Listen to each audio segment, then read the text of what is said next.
What's up, YouTube? It is your boy GZTV. Let me move my mic. Oh yeah. Slide that in the DMs, and we're gonna get going here. This whole episode is pretty much centered around a flashback. We're here with the 8th episode of Ozark, Kaleidoscope. So let's get into it. So we're gonna be showing the day the music died in this series. So yeah. The 8th episode of the first season of Ozark is one of its most ambitious and yet also its least effective. I'm gonna be honest, I'm not really a big fan of this episode. There were some cool flashbacks, and it's cool to kind of get the origin story of all the characters and stuff like that. But I just don't see how this is relevant to the current series. I don't want a whole entire episode dedicated to an origin story. Maybe some flashbacks interwoven in the episodes. But an entire episode dedicated to what this show's universe looked like 10 years prior, I'm not a huge fan of that. But taking a break for a chapter that unfolds entirely in flashback is an interesting choice with so much building tension on the show. Still, it's a poorly constructed episode, jumping around in time within its flashback in a way that ultimately feels manipulative.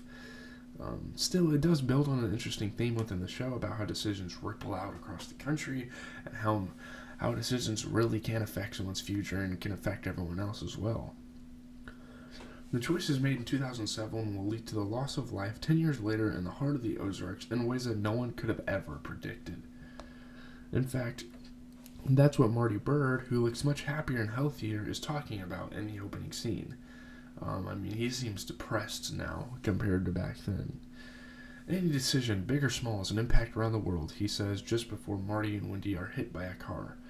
The episode then jumps around to 2007 to tell several origin stories, including how Marty Bruce got involved with Dell and the drug cartel in the first place, and how Agent Petty has a personal connection to stopping them, and he has a reason to want to stop the drug operation. That's cool to kind of get out of the episode.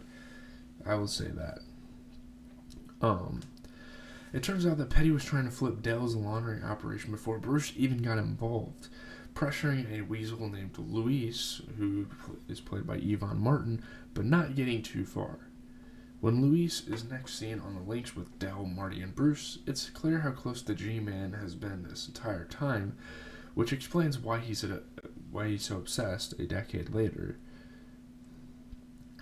Wendy is at a miserable job interview being judged by someone younger and less qualified, but Wendy had to take time off to start a family, so her finger is not on the pulse enough to run a campaign, even if she thinks this new network called Facebook is really going places. And I like how historically cultured this show is, talking about Facebook being the first thing in 2007.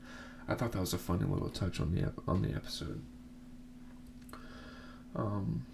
She won't get the job, and much of the episode highlights Wendy's depression in 2007, one of the reasons that Marty ends up taking the Dell job. To bring a cash influx into their lives, they need some leisure.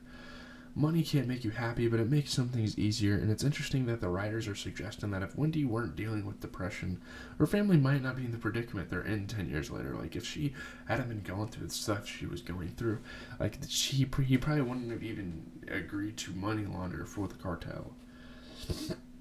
As for Petty, one second, I'll start recording again, but my apologies, I had a loogie in my throat. Maybe I shouldn't have revealed that to you guys because that's kind of fucking nasty, but let's get into it. So, as for Petty, he gets the most character development so far by introducing Barb Petty, played by Marianne Urbano, his addicted mother. So, at first, Mom's habit seems easy to dismiss, but Petty's boyfriend sees the warning signs first. And I'm pretty sure he works in health of some sort. He has a scrub on when he's talking to them. She seems a little off. If the writing of this episode were slightly sharper, one could maybe draw a line between Wendy Byrde and Barb Petty, two figures whose struggles in 2007 will ripple all the way through to 2017. And yet Marty, despite the opening scene, isn't a big fan of using fate as an excuse.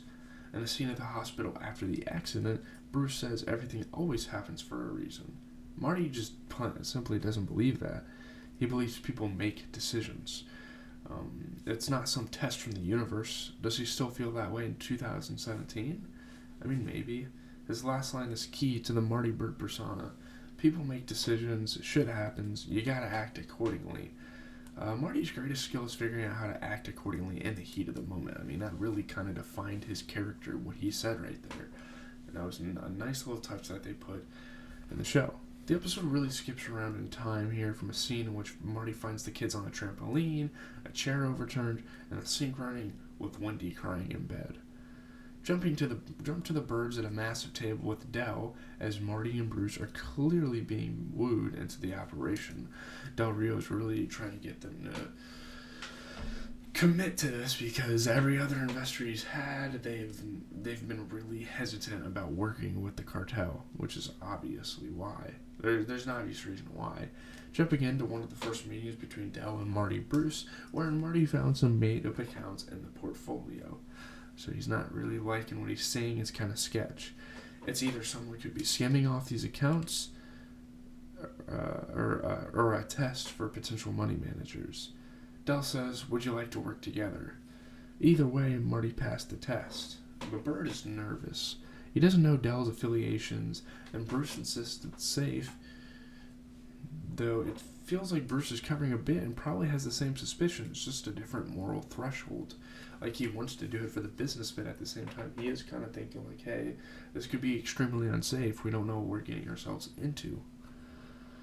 So after a few other quick beats, the episode settles back in, with Del and Marty discussing business over cognac. Wendy was talking about the accident to Del's partner, cementing the idea that the random car crash led to pretty much everything that's happening a decade later, which doesn't really make sense, but yeah. Another scene makes it even clearer that the trip they're on likely wouldn't have been taken if Wendy were not depressed. Del reveals his powerful boss and says that Marty probably knows that already, and he probably knows what this guy stands for.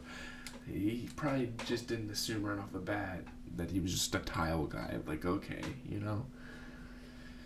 Del likes that Marty is the only potential investor who spoke up. He's not just brilliant, but he has integrity. And what does Marty say trumps everything? To protect and provide for my family. It's like a Walter White type of line there, for real. That is the theme of Ozark from the first episode to the last. What Wendy and Marty Bird are willing to do to protect their family.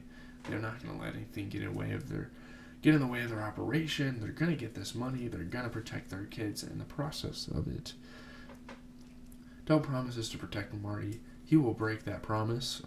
The big revelation here is that Del didn't want Bruce involved from the very beginning, and it's Marty's loyalty to his partner that sealed his fate.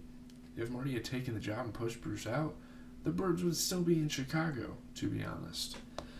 So, after being told that the war on drugs is basically over, Petty drops his mom off someplace that looks pretty shady, to be honest. It's clearly a dealer's house, and Petty breaks down the door to find Barb with a needle about to go into her arm, leading to a fight. Obviously, she's super addicted to drugs. It's no wonder that Petty is willing to do anything to get his job done. I mean, he's seen firsthand what these drugs can do to people.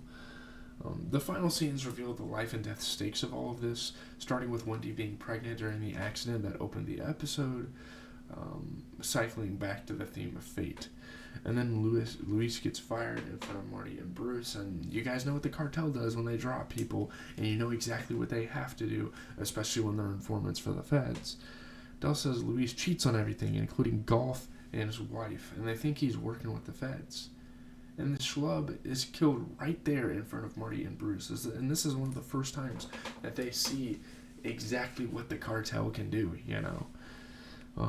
They even cut out his eye, saving them for a rainy day. Oh, man.